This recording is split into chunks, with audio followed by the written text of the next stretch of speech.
नमस्कार दर्शक हो, मी आहे काजल आणि तुम्ही पाहतात नागपूर समय मराठी बुलेटिन। आजच्या विशेष अंकात आपण घेऊन येणार आहोत देश विदेशातील, राज्यातील आणि आपल्या परिसरातील सर्वात महत्त्वाच्या घडामोडींचा आढावा।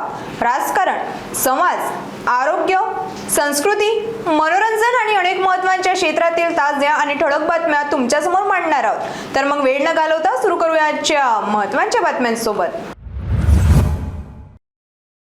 राष्ट्रीय डॉक्टर दिनानिमित्त पंतप्रधान नरेंद्र मोदी यांनी देशभरातील सर्व डॉक्टरांना शुभेच्छा दिल्या असून त्यांच्या निस्वार्थ सेवाभाव आणि समाजाप्रती असलेल्या समर्पणाचे कौतुक केले आहे।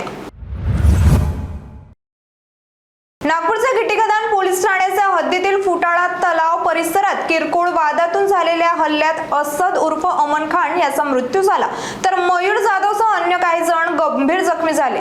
या प्रकरणी गिट्टीखदान पोलिसांनी तातडीने कारवाई करत मुख्य 3 आरोपींना अटक केली असून घटनेत सहभागी 4 विधी संघर्षग्रस्त बालकांना ताब्यात घेतले आहे। या कारवाईत गिट्टीखदान पोलीस, अंबाझरी पोलीस आणि क्राईम ब्रांच युनिट 2 यांनी संयुक्तपणे सहभाग घेतला असून पुढील तपास सुरू आहे।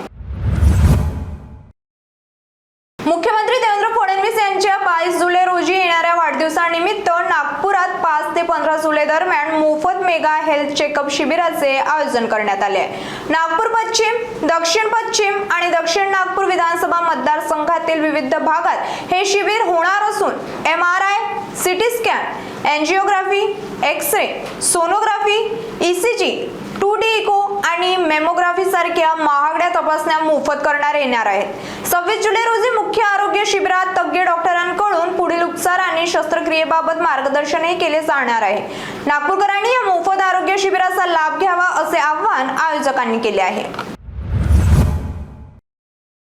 नागपुरात काल अनुसूचित जातीच्या आरक्षणाच्या उपवर्गीकरणाच्या समर्थनार्थ लक्षवेधी महामोर्चा काढण्यात आला। यशवंत स्टेडियम ते संविधान चौक असा हा मोर्चा निघाला असून विविध वंचित घटकांना आरक्षणाचा समान लाभ मिळावा या मागणीसाठी मोठ्या संख्येने नागरिक सहभागी झाले।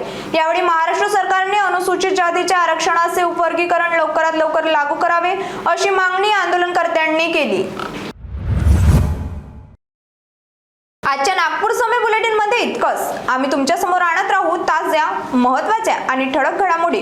बातम्या आवडल्या असतील तर नक्कीच तुमच्या मित्रमंडळींसोबत शेअर करा आणि हो, पुढच्या अंकासाठी आमच्या सोबत राहा। त्यानंतर सुरक्षित राहा, जागरूक राहा आणि आपल्या नागपूरवर गर्व करा। मी आहे काजल आणि तुम्ही पाहत होतात नागपूर समय। धन्यवाद।